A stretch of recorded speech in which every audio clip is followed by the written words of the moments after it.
Guys, na ako karon sa kuang mini court area diri no sa Sitio Tilim.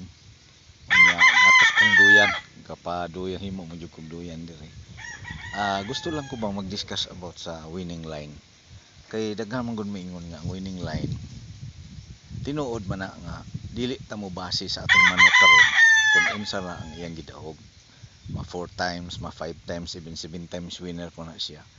Dili pa ta makaingon nga winning line na siya. Actually, ang winning line, gikan po na silang mga four parents, four brothers nila. So, ang bayi, kay dili man nato makita ang ilang inawayan, so ari nato makita sa ilang mga igsoon nga laki. However, ang bayi, para nako, dako gud siya factor para pud nga iyang ika-contribute kay. Actually, ang bayi, more on siya kakuha gud sa para nako. Nga sa sa akong experience, ang bayi magkakuha gud siya laban sa iyang amahan. Although we understand nga 50-50 sa chromosomes nila, pero mas nakita gud nako nga kung abilidad lang may ang bayi. Pero as to winning line, imo yung tan-awon ang mga uyuan, amahan, uyuan pa ingon dito sa kaluluhan ug pila mga records nila. That's the time makaingon ka nga maayo gid ang winning line nila na. Just like my white kelso, kay proven naman gina siya dito pa nagikan ako materials ni Sir Biboy Enrique. Shout out nimo Sir Biboy. Gikan na siya dito.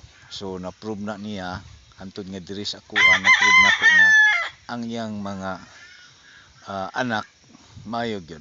So prepotent ang mga materials nga nakuha ni Sir Biboy base pud sa improper selection.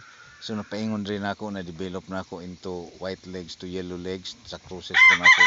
Actually, to be honest, ang cross nako sa ko ang white kelso sweater ra gyud. Although daghan ang sweater, pero naa gyud maayo nga sweater nga mao gyud murag mo nick siya sa ako ang white kelso.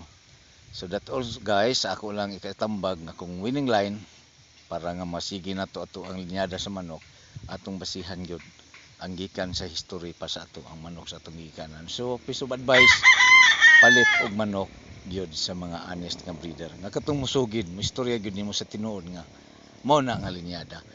And there's no such thing nga maingon sila nga pure. Para nako 92% okay na siya, 87% gani og bloodline, pwede na nas nimo sa imong materials. 92 mas maayo pero